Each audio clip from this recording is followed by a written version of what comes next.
Hello बच्चों, स्वागत है आप लोगों का एनई कोचिंग के इस यूट्यूब चैनल पर। आज हम लोगों का क्लास 10 बिहार बोर्ड साइंस विषय में चैप्टर नंबर 4, जिसका आज हम लोगों का सेकंड लेक्चर है। चैप्टर 4 जिसका नाम है कार्बन एवं उसके यौगिक, इसको हम लोग पढ़ रहे थे और समझ रहे थे, और आज हम लोगों का ये दूसरा लेक्चर है। तो चलिए, हम लोग पहला लेक्चर में क्या क्या कर चुके हैं कंप्लीट, उसको एक बार क्विक रिवीजन कर लेते हैं और आगे बढ़ेंगे फिर वहाँ से हम लोग।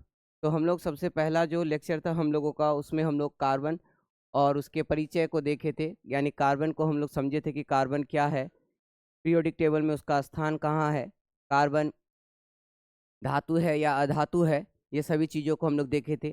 तो थोड़ा सा हम लोग जल्दी क्विक रिवीजन के साथ हम लोग आज का लेक्चर को शुरू करेंगे। तो हम लोग लास्ट क्लास में जो पहला लेक्चर था हम लोगों का कार्बन और उसके यौगिक का, उसमें हम लोगों ने क्या देखा था कि कार्बन एक अधातु है। सबसे पहले तो कार्बन एक तत्व है, ठीक, और कार्बन क्या है, एक अधातु है।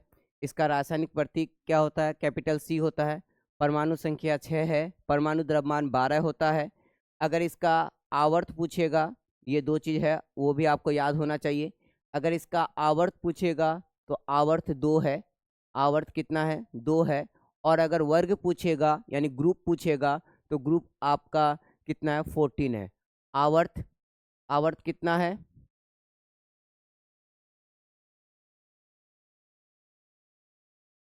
आवर्त है 2, और वर्ग कितना है, 14। ये दोनों आपको याद रखना है, ठीक है। आवर्त कितना है कार्बन का, 2 है, और ग्रुप कितना है, 14 है।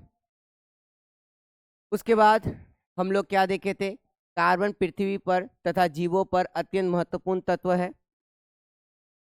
सभी कार्बनिक यौगिकों का आधार कार्बन ही है, यानी जितने भी कार्बनिक यौगिक बने हैं उनका आधार क्या है, कार्बन ही है। उनका आधार क्या है, कार्बन ही है, ठीक है। चलिए आगे देखेंगे हम लोग अपना।